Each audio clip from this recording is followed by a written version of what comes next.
آج ویو 360 میں سعودی ایران تعلقات میں بہتری سے یمن میں 8 سالہ جنگ کے خاتمے کی امید۔ عالمی مالیاتی اداروں کے مطابق پاکستانی معیشت کی ترقی کی شرح اس سال 1% سے بھی کم رہے گی۔ اور نیو یارک کے مستحق مسلمان خاندانوں میں راشن کی تقسیم۔ ہم 7,500 افطار کے کھانے فراہم کرنے میں مدد کریں گے۔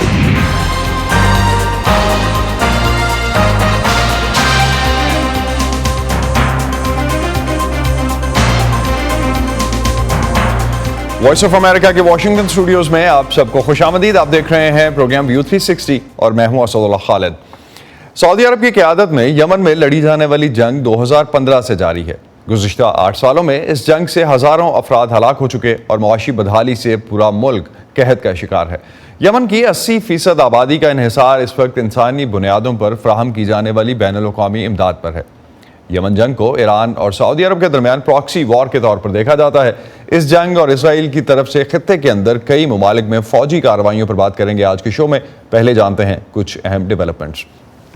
مڈل ایسٹ سے ہی ایک بڑی ڈیولپمنٹ میں شام اور سعودی عرب نے 1 دہائی سے زائد عرصے میں پہلی بار اپنے سفارت خانے دوبارہ کھولنے اور دونوں ممالک کے درمیان پروازیں پھر سے شروع کرنے پر اتفاق کیا ہے۔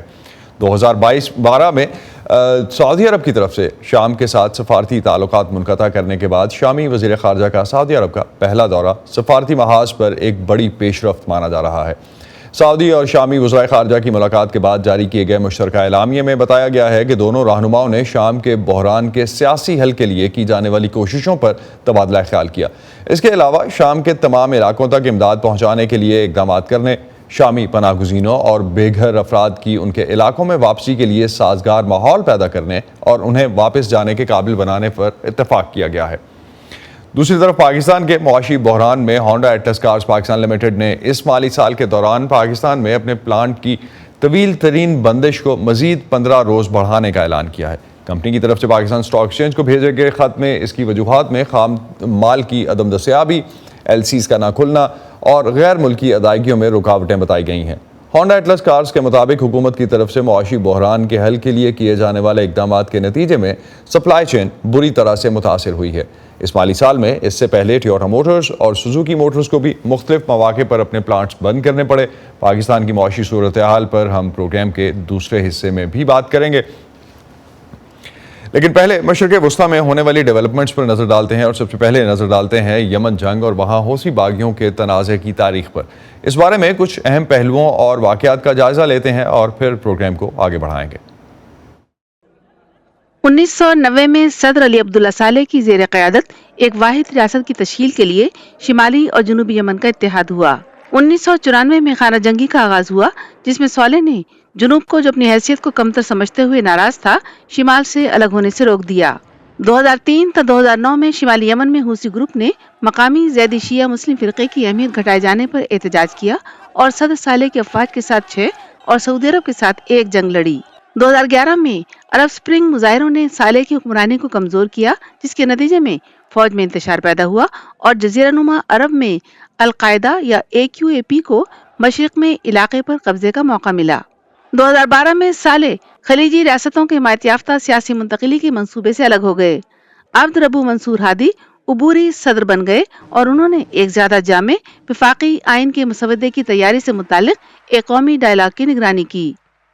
2013-2014 میں جزیرہ نما عرب میں القاعدہ یا AQAP نے یمن بھر میں حملے کیے۔ حوثیوں نے ستمبر 2014 میں صالح کی مدد سے دارالحکومت صنعا پر قبضہ کر لیا اور اقتدار میں شراکت کا مطالبہ کیا۔ 2015 میں ہادی نے ایک نئے وفاقی آئین کا اعلان کرنے کی کوشش کی، جس کی ایران سے منسلک حوثیوں اور صالح نے مخالفت کی، جنہوں نے ہادی کو گرفتار کیا۔ وہ فرار ہو گئے۔ حوثیوں نے ان کا تعاقب کیا، جس کے نتیجے میں سعودی عرب نے ایک فوجی اتحاد کی سربراہی میں مارچ کے مہینے میں مداخلت کی۔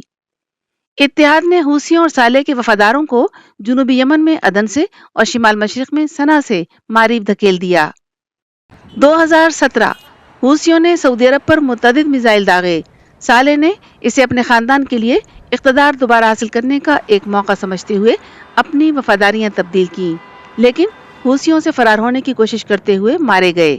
2018 میں سویڈن میں امن مذاکرات منعقد ہوئے، جو 2 سال میں پہلے مذاکرات تھے، اور متحارب فریق ایک جنگ بندی اور حدیدہ سے انخلا پر تیار ہو گئے۔ قیدیوں کے ایک تبادلے پر کام شروع ہو گیا۔ 2019 میں جنگ بندی زیادہ تر برقرار رہی، لیکن انقلاب پر عمل درآمد ناکام رہا۔ دیگر علاقوں میں تشدد جاری رہا۔ یو اے ای نے اپنی زیادہ تر موجودگی ختم کر دی، جبکہ جنوب کے علیحدگی پسندوں سمیت جنہوں نے اگست میں عدن پر قبضہ کیا تھا، مقامی اتحادیوں کی مدد جاری رکھی۔ ریاض نے علیحدگی پسندوں اور ہادی کی حکومت کے درمیان شراکت اقتدار کے ایک معاہدے میں ثالثی کی، لیکن اس پر عمل درآمد صرف 2020 میں شروع ہوا۔ 2020 میں شراکت اقتدار کی حامل ایک نئی تشکیل کردہ حکومت کو لے کر ایک طیارے کے عدن ہوائی اڈے پر اترنے کے کچھ ہی دیر بعد ہونے والے ایک حملے میں کم از کم 22 لوگ ہلاک ہو گئے۔ ریاض اور ہادی کی حکومت نے اس کا الزام حوثیوں کو دیا۔ 2021 امریکی صدر جو بائیڈن نے حوثیوں کی دہشت گرد کے طور پر نامزدگی منسوخ کر دی، جبکہ اتحادی جارحانہ کارروائیوں کے لیے امریکی مدد بھی ختم کر دی۔ سعودی عرب اور ایران نے براہ راست مذاکرات شروع کیے جو زیادہ تر یمن پر مرکوز تھے۔ 2022 حوثیوں نے اپنے میزائل اور ڈرون حملوں کو اس کے بعد متحدہ عرب امارات تک بڑھا دیا، جب امارات کی حمایت یافتہ مقامی ملیشیاؤں نے توانائی پیدا کرنے والے علاقوں شبوہ اور ماریب میں گروپ کے ساتھ لڑائی کی، اور جب حوثیوں نے سعودی تیل کی تنصیبات پر حملے تیز کیے تو امریکہ نے کشیدہ تعلقات کے دوران خلیجی اتحادیوں کے دفاع کی صلاحیتیں بہتر بنانے کے لیے اقدامات کیے۔ صدر ہادی نے اپریل میں اقتدار صدارتی کونسل کے حوالے کر دیا، جب ریاض نے حوثی مخالف اتحاد کو مضبوط کرنے کی کوشش کی۔ متحارب فریق اپریل میں ایک جنگ بندی پر متفق ہو گئے، جس کی 2 بار توسیع ہوئی اور جو اکتوبر میں توسیع کے کسی معاہدے کے بغیر ختم ہو گئی، لیکن ایک عارضی سکون برقرار ہے۔ مارچ 2023 میں سعودی عرب اور ایران تعلقات کی بحالی پر تیار ہو گئے، جس سے یہ امیدیں پیدا ہوئی ہیں کہ یمن میں قیام امن کے عمل میں پیش رفت ہو سکتی ہے۔ یاسمین جمیل، وائس آف امریکہ۔ اب جبکہ ایران اور سعودی عرب کے درمیان سفارتی تعلقات کی بہتری کے بعد یمن میں امن کی امید پیدا ہوئی ہے، تو اس بارے میں سعودی اور یمنی عوام کیا کہتے ہیں، آئیے جانتے ہیں۔ الملف الإنساني هو الأولوية وهو بكل تفاصيله۔ بات چیت ایک اچھا قدم ہے اور ہم پر امید ہیں کہ یمنی ہوائی اڈے اور بندرگاہیں دوبارہ کھل جائیں گی۔ ہم خدا سے سعودی عرب اور یمن کے درمیان مذاکرات کی کامیابی کے لیے دعا گو ہیں۔ ہر طرف نیک خواہشات ہونی چاہیے۔ یمن پچھلے 8 یا 10 سالوں میں جس تجربے سے گزرا ہے وہ کافی ہے۔ یمنیوں نے بہت نقصان اٹھایا اور ہم امید کرتے ہیں کہ اس میں مزید وقت نہیں لگے گا۔ ہمیں امید ہے کہ ہمارے وطن میں سلامتی، استحکام اور امن قائم ہوگا۔ ہمارے ملک نے کسی کو بھی الگ رکھے بغیر ہر ایک کو قبول کیا ہے۔ یہ وہ حالات ہیں جس کی ہر کوئی خواہش کرتا ہے۔ ایک معاہدے تک پہنچنے کے لیے ملکوں اور تمام شرکاء جیسے جنگجوؤں کے لیے ایماندار ہونے کی ضرورت ہے۔ میزائلوں کو روکنا، سلامتی کی صورتحال کو مستحکم کرنا اور سعودی اور یمنی عوام کے درمیان رابطے بحال کرنا۔ اس کے علاوہ اس معاہدے کے بعد سعودی عرب میں موجود یمنیوں کو اپنے اہل خانہ کے پاس واپس جانے کے قابل بنانا، یہ وہ بنیادی چیزیں ہیں جو بحیثیت سعودی اور مسلمان ہمیں خوشی دیتی ہیں۔ حال ہی میں چین کی مدد سے روایتی حریفوں سعودی عرب اور ایران کے درمیان تعلقات میں بہتری کے بعد یمن میں امن کی کوششوں میں بھی تیزی آئی ہے۔ پچھلے چند دنوں میں یمن میں مستقل جنگ بندی کے معاہدے میں توسیع اور تنازع کو ختم کرنے کے لیے سعودی عرب اور عمان کے وفود یمنی دارالحکومت صنعا میں حوثی رہنماؤں کے ساتھ مذاکرات کر رہے ہیں۔ اب تک کی اطلاعات کے مطابق سعودی وفد اور حوثی باغیوں کے درمیان مذاکرات حوثیوں کے زیر کنٹرول بندرگاہوں اور صنعا کے ہوائی اڈے کو مکمل طور پر دوبارہ بحال کرنے، سرکاری ملازمین کی تنخواہوں کی ادائیگی، تعمیر نو کی کوششیں اور غیر ملکی افواج کے یمن سے انخلاء کے ٹائم فریم پر مرکوز ہیں۔ یمن کے لیے صدر بائیڈن کے خصوصی نمائندے بھی اس ہفتے سعودی حکام سے بات چیت کے لیے سعودی عرب جائیں گے۔ ایران سعودی تعلقات میں بہتری، شام کو عرب لیگ میں واپس آنے کی سعودی دعوت اور اسرائیل کے ساتھ سعودی عرب کے تعلقات قائم ہونا، یہ سب ماضی کے مقابلے میں مشرق وسطیٰ کی ایک مختلف تصویر بناتے ہیں۔ دوسری طرف اسرائیل کی طرف سے شام، غزہ اور لیبنان میں فوجی کارروائیاں خطے میں بڑھتی ہوئی کشیدگی کی طرف بھی اشارہ کر رہی ہیں۔ مشرق وسطیٰ کی صورتحال اور عرب دنیا کی سیاست میں کیا تبدیلیاں آ سکتی ہیں آنے والے دنوں میں، اس پر بات کرتے ہیں وائل الزیات سے، جو کہ مشرق وسطیٰ کے امور کے ماہر ہیں۔ While thanks for joining us this morning. Now the relations between Iranians and Saudis are causing up somehow. Do you think efforts to end the war in Yemen would be fruitful now, and what are the issues the mediators are focusing to resolve now? Thank you for having me on. I think it remains to be seen whether these initial engagements will lead to a permanent peace deal in Yemen that all of us desire. right now, the objectives of the Saudi government and its engagement with both Iran and the Houthi rebels in Yemen is to end the hostilities between the Saudi government and the Houthis, especially an end to the launching of rockets and drone attacks from the Houthis that have been targeting important Saudi infrastructure, including its oil infrastructure. The next phase would be cementing a peace deal between the warring Yemeni parties. And as you just saw, there's an announcement that the Yemeni coalition government, the one that is backed by Saudi Arabia, has agreed to an 8-month ceasefire with the Houthis. And most analysts really project this process will take a long time, probably years, and it'll be fraught with a lot of challenges because at the end of the day, even if the Saudis come to agreement with Iran and the Houthis, there is Yemeni disagreements about power sharing and the nature of the Yemeni state.